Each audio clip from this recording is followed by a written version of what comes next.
we'll be joined by a man who's made over 400 films as a producer and a director.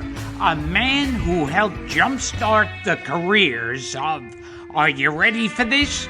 Francis Ford Coppola, Martin Scorsese, Ron Howard, Peter Bogdanovich, Jonathan Demme, Joe Dante, James Cameron, Robert Towne, Jack Nicholson, Peter Fonda, Charles Bronson, Sandra Bullock, and Robert De Niro. Ladies and gentlemen, the king of the B-movies, Roger Corman. How many pictures did you make for AIP? I made a lot of films for them. I made probably, around 40 films, I think. Maybe a little more than that. Including Jack Nicholson's debut film, The Crybaby Killer? Yeah, I made that one for Allied Artists. Oh, for Allied Artists. But then I did a number of films for AIP with Jack, including a picture called The Trip, which was about an LSD experience that starred Peter Fonda, Bruce Dern, and Dennis Hopper. And Jack wrote the script for that. Jack was actually a very good writer. He could have had a career as a writer if his career as an actor hadn't taken off.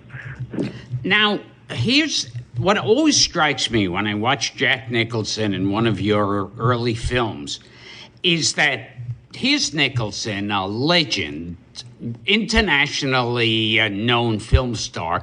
And when I watch him in those movies, those early movies, I think I want to take him aside and go, you have no career in acting. Well, a lot of people felt that. At one time, I was almost his source of income. He had done 4 or 5 films for me, and other people weren't hiring him. And I never understood why, because he was clearly a good actor. And then all of a sudden it hit. He started working, and he was playing co-star roles in low-budget films and so forth. And Easy Rider was the film which was sort of a follow-up to my picture, The Wild Angels, about a motorcycle gang. And again, it starred our usual guys, Peter Fonda, Dennis Hopper, and Jack Nicholson. And that's the picture that really made him a star. Is it true, speaking of Wild Angels, is it true that George Chakiris was cast, but he couldn't ride a bike? He couldn't ride a motorcycle, and then you went with Peter Fonda because he could ride? Yes, exactly. I didn't want to do what they did in all of these things. The guy jumps on the motorcycle in the close shot, and then you cut to the long shot, and the stunt driver drives a motorcycle away. I really wanted the picture to be as real as possible, and I wanted to be able to show the leading man or one of the other character actors get on the bike and actually drive the bike away. For a few shots, we did have stunt drivers, but they were for sort of semi-dangerous shots. Everything else, I insisted that all of the actors be able to ride a bike. And I heard Jack Nicholson said, occasionally, Roger Corman could accidentally make a good movie. But I was never in it. Actually, Jack was in a couple of good films. I was actually being treated rather well by the critics for making low-budget films. It really started with a picture. He talked about the people who started with me, an actor that most of the young people they're watching this or listening to this, I wouldn't know. Charlie Bronson. I did a picture called Machine Gun Kelly that I shot in 10 days, and Charlie was his first lead. And the film was nicely reviewed and made money in the United States, but the French critics, the new wave critics in France, liked American genre films, and they gave it really great reviews, and the picture was a bigger success in Europe than it was in the United States.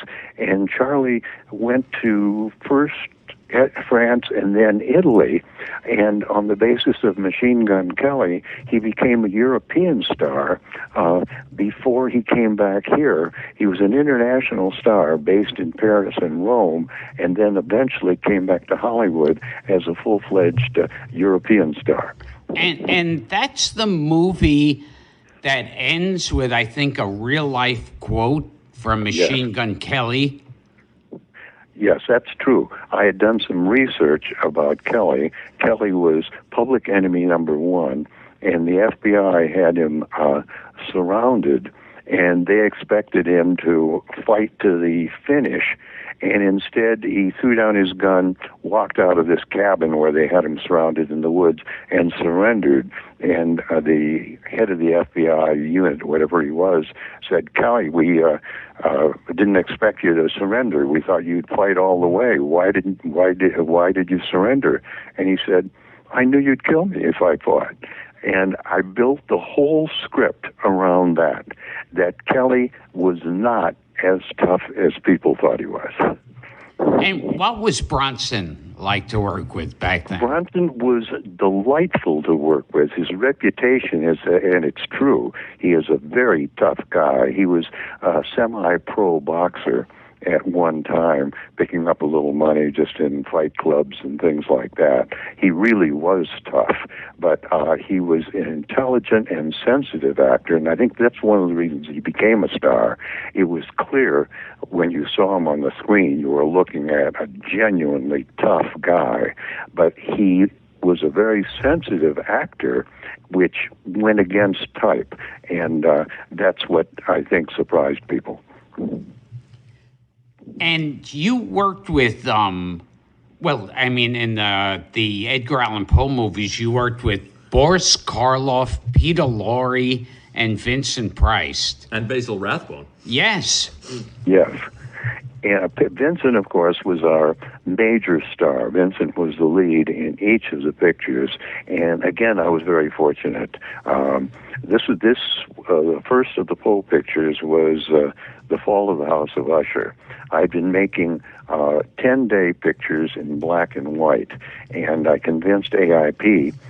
On this one, I convinced them to give me some more money, and I would shoot 3 days in color, 3 weeks in color.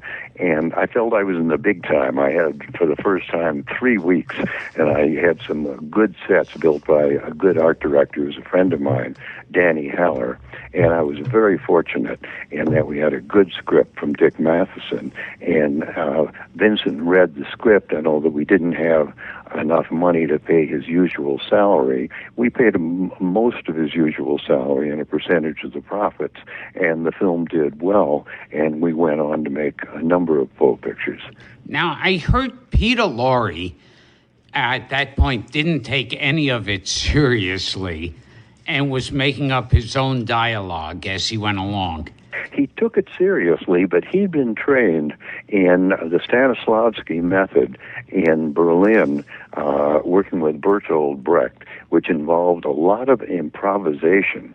So he was working very seriously, but he was improvising lines, and this caused a little bit of a problem with Boris Karloff. Boris came to me on the morning of the second day, and he said, "Roger, I come here, I come on the set, I'm prepared, I learn all my lines, and then Peter is throwing lines at me that aren't in the script." So I sort of stopped shooting, not for long, for about 10 minutes, and Peter and Vincent and Boris and I all had coffee. And I explained to Boris that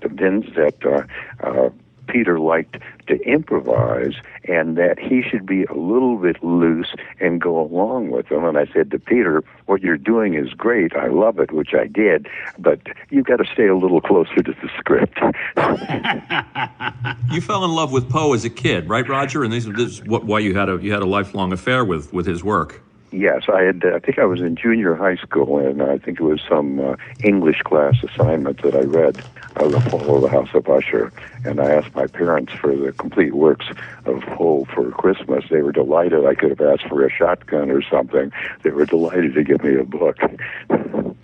And I've also heard quotes about you that you were known as the king of the cult film and the Pope of pop cinema. Yes, I've been called many things. Pope of Pop Cinema was one of the things I liked the best. There are other things we will not repeat here that I didn't like so much. Tell us a little bit about working with Basil Rathbone, too, in Tales of Terror, one of my favorites. Oh, yes. Basil Rathbone had been a major star. He was fairly old at that time, and he was a little bit weak. He was fragile, and he had some difficulty in learning his lines, so I had to be very careful and treat Basil, which I always did with all actors, with great respect, but I had to be very attentive and sensitive to the fact that he was quite old and couldn't do some of the things that were written in the script. But he was very good. He was a brilliant actor. And I heard Nicholson was thrilled to be working with Lorre Karloff and Rathbone and Price. Yes, because he was just getting started. People were just beginning to recognize him as an actor, and they liked him because they recognized that he was a good young actor, and he learned a lot working with them. They went out of their way, particularly Vincent, to help him and to give him advice. We have to talk a little bit, Roger, about The Terror, which is a favorite of Gilbert's and mine. And we were watching the wonderful documentary about you. And of course, Jack Nicholson is talking about how the film defies anyone to understand the plot. Yeah, I heard the writers didn't understand. Well, what happened was this. The picture was only made because it rained on a Sunday when I had planned to play tennis. And I was sitting around my house and I had nothing to do. So I called Leo Gordon, and I had a week still to go to shoot The Raven. And I thought, what I can do, I can write... came up with Leo with a storyline for The Terror on Sunday, and I said to him, write around I think 30 pages or so during this week, and I'll come back on Monday, Tuesday of the next week and shoot those 30 pages in 2 days, because that's all the money I had, and then I'll stop and you can write the rest of the script, and I'll shoot the rest of the picture, which is what we did, and it starred Boris Karloff and Jack Nicholson, and Boris shot the 2 days, and that was all he was in the picture. And I said to Jack, it'll be you and Boris for 2 days, but for the rest of the picture, it's just going to be you and some other actors, and you will be the star of the picture. Now, I was signed with the various guilds, and I didn't have the money to direct the rest of the picture myself, and I shot on now and then when I had a little money. So my ace assistant, Francis Coppola, shot a couple of days, and then he got a job at Warner Brothers, and then a month or so later I had a little more money, and Monty Hellman shot some of it. Wow. Jack Hill. Finally, the last day of shooting, Jack Nicholson came to me and said, Raj, every idiot in town has directed part of this film. Let me direct the last day. So I said, okay, Jack, you might as well direct the last day. The problem was every director had a different interpretation of the script, and when we cut it all together, it did not necessarily make sense. But by that time, I was shooting another Poe picture, and I had a set. So I kept the crew for an hour late one night, and I brought in Jack and Dick Miller, and I had Jack throw Dick up against the wall of this new castle and say, I've been lied to ever since I've come to this castle. Now tell me what's really been going on. At which point Dick explains all of this stuff that didn't make any sense at all.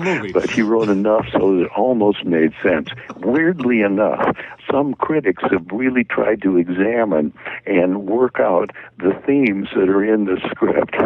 That scene of Dick Miller explaining the movie is one of the most strained and ridiculous. It's wonderful. It like goes on for like an hour and a half, it feels like.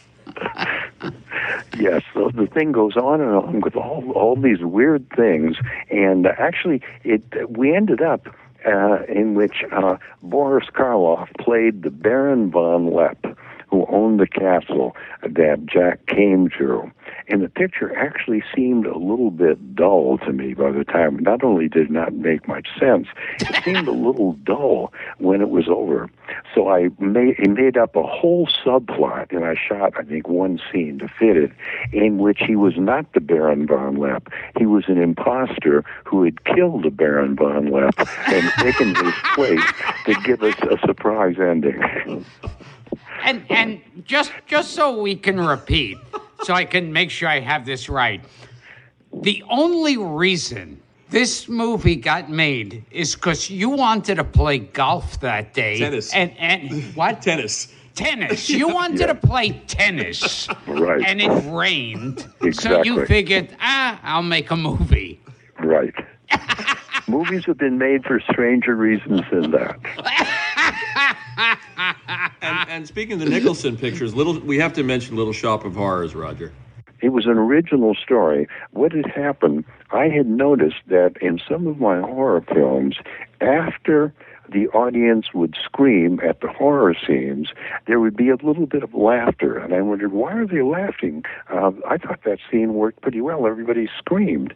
And I thought, there's something between horror and the laughter is a little bit of a relief from the shock of the horror.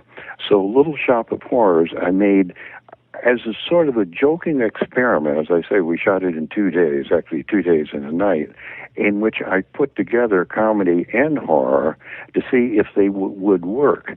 And the film sort of became a cult film that kept playing year after year, midnight screenings, on college campuses and so forth. Then it became a Broadway musical, and the thing still keeps going after all these years. It had to make you laugh when it became a Broadway musical. Yeah, that surprised me a little bit. I probably should have. I got a little percentage of the profits. I probably should have negotiated harder on that one, but I was still thinking of it more as a joke than anything else. And one of your quotes in making a science fiction film is that the monster should be bigger than the leading lady. Yes, and that came from my engineering background. I did a picture called, let me see, what was the title? It Conquered the World. And the monster had come from one of those giant planets out in the far reaches of the solar system, Jupiter or something like that, Saturn. And from my studies in physics, I knew that a giant planet would have very heavy gravity. And a giraffe, for instance, could not exist on a planet like that because it couldn't stand against the power of the gravity. Anything living would be more like a turtle, built low to the ground to withstand the gravity. So I had this creature built that, I was trying to be accurate from the standpoint of physics and being physically correct. So I had this low creature there, Beverly Garland, who was a leading lady, was very hip and very funny. The morning of shooting, I was having coffee, and she walked over to the creature, and she knew I was looking at her, and she looked down at it and kicked it and said, "So, you've come to conquer the world, eh? Take that." And she kicked it again, and I immediately knew I was right from a standpoint of physics, but from a standpoint of psychology, I was wrong. The monster had to be bigger than Beverly. And so this is the most thought, it sounds like, that you ever put into a movie. Well, say that again. I'm sorry. This sounds like the most thought that you ever put into a movie. Well, I always try within the budget, to do what I could. I figured I'm limited by the size of the budget and the shortness of the shooting schedule, but I'm not limited by my imagination or what I could come up with. So I always worked very hard on the scripts to try to do as well as I could. Now, can you describe, because I can't, can you describe what that monster looked like? It was very strange, and models had been made of it for this reason. I said to Chuck Hanawalt, the key grip, and Dick Rubin, the head prop man, I want you to take this creature. I was going to shoot it right away, but I'll wait until after lunch.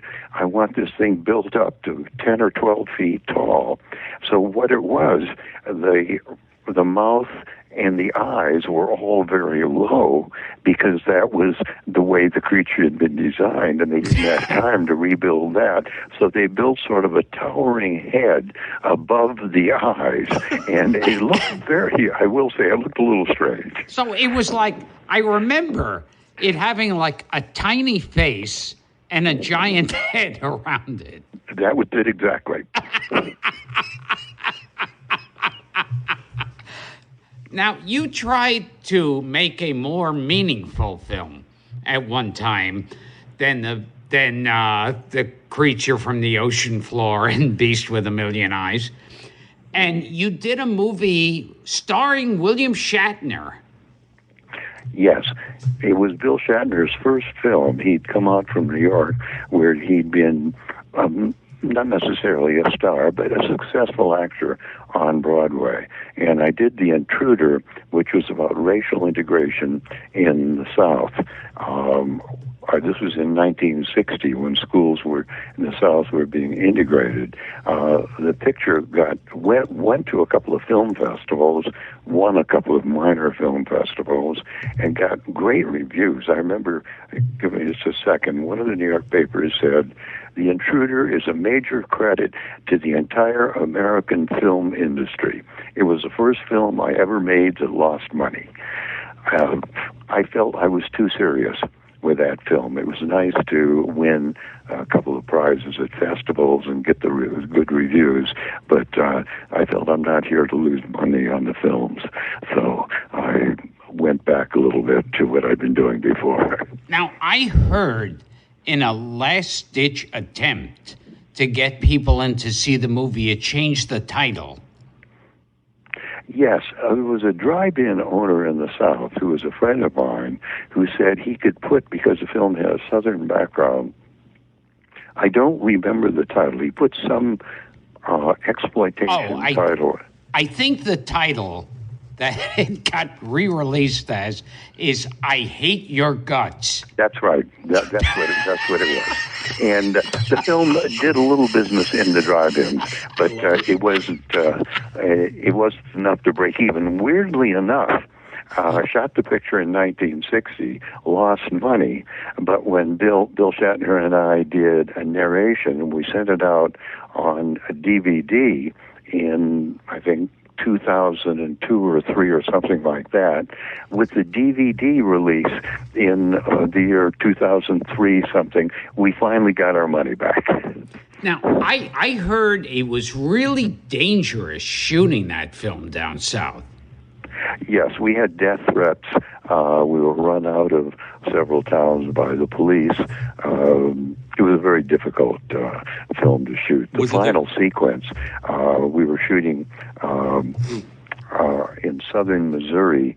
I wanted to be, for some reason I felt if I was in Missouri, a Midwestern state, I would have some safety. But if I was what they call the boot heel of Missouri, down by the Mississippi River, I would have southern accents because there were mostly local people playing the townspeople, and I'd have the look of the South. It turned out I did have the look of the South, but unfortunately I had the feeling of the South, and we had a very tough Ku Klux Klan scene, which was the final scene of the picture, and we'd already been threatened that people said they were going to kill us.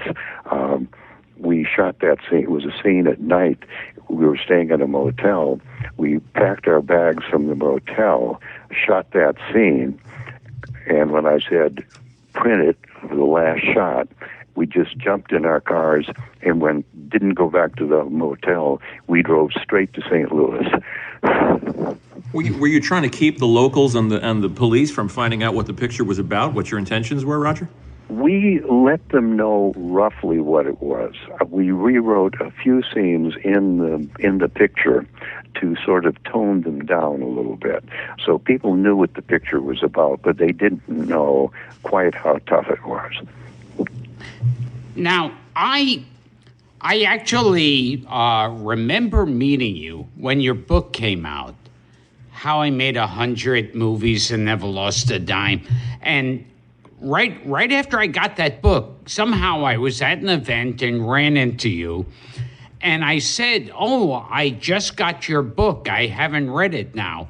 And you said to me, I'm just glad you bought the book. I don't give a damn whether you read it or not. Yes. It would have been nice to read it, but it was even nicer to pay the money for the book.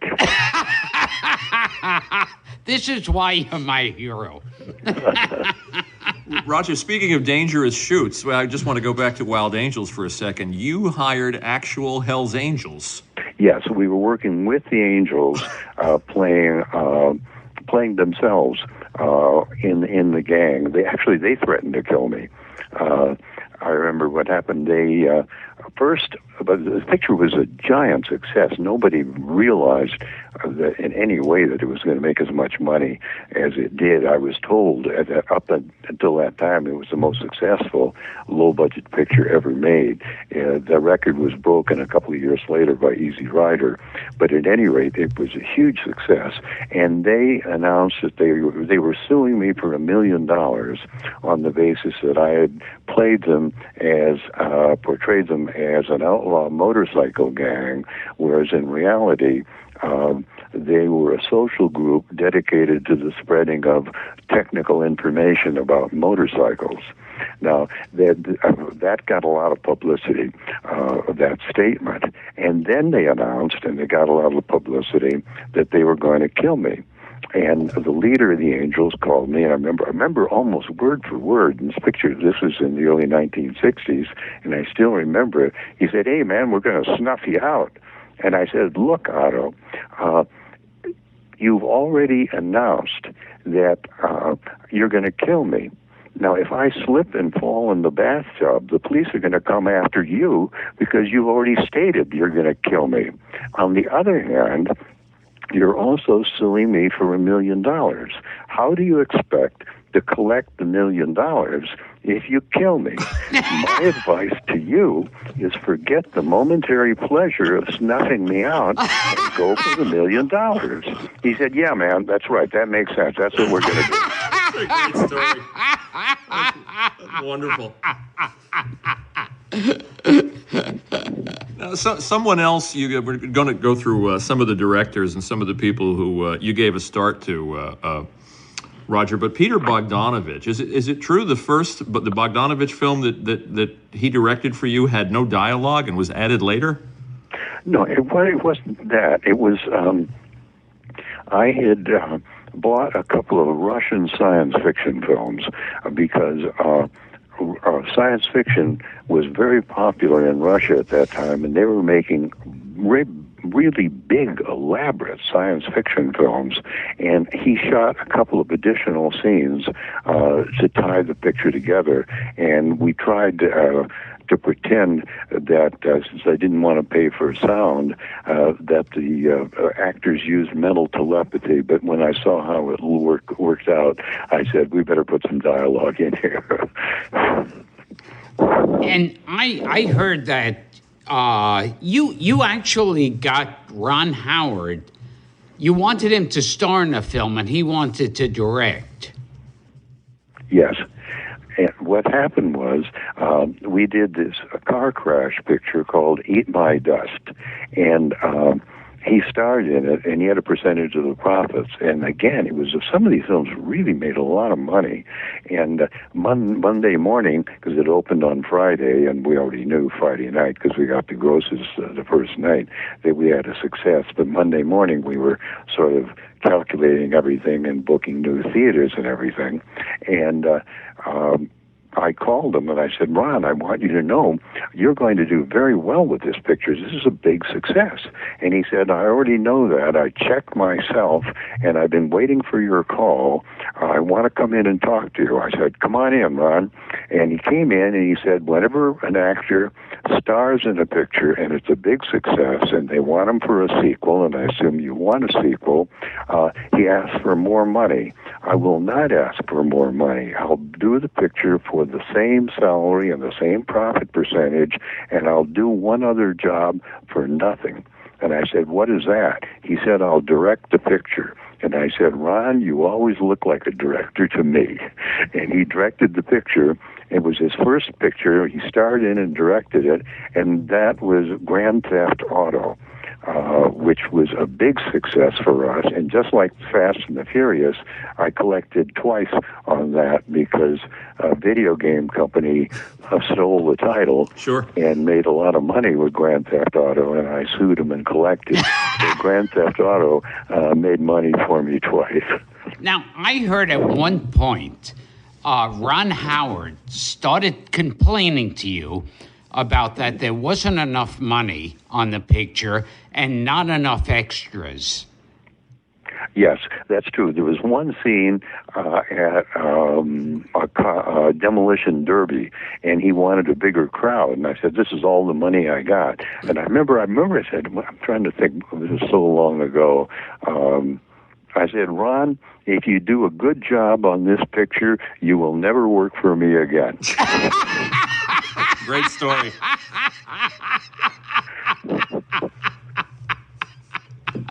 So the best thing you could offer him was to never work on another Roger Corman film. No, we've been good friends. As a matter of fact, there's a possibility that we may remake Eat My Dust on a bigger budget, and he will produce it. He won't direct it, but he'll produce. He and I will co-produce it.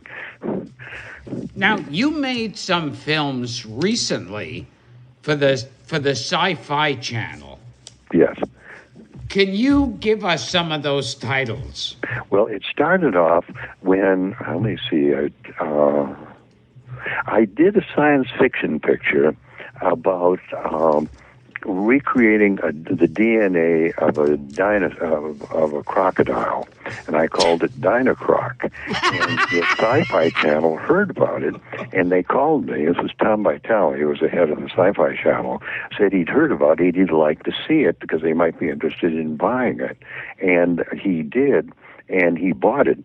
And it did very well, so he asked for more, and I did a number of them. Each picture seemed to get a crazier and crazier title. We went through Super Gator, Dino Shark, Piranaconda, and finally they called me one time, and they said, Roger, you've come up with the titles on every film. This time, we've got a title. And I said, what is it? And they said, Sharktopus, do you want to make it? And I said, no. And they said, why don't you want to make it? And I said, which I actually believed, I said, you can go up to a certain level of insanity with these titles, and the audience is with you. But if you go over what I might call the acceptable level of insanity, the audience turns against you. And I think Sharktopus is above the acceptable level of insanity.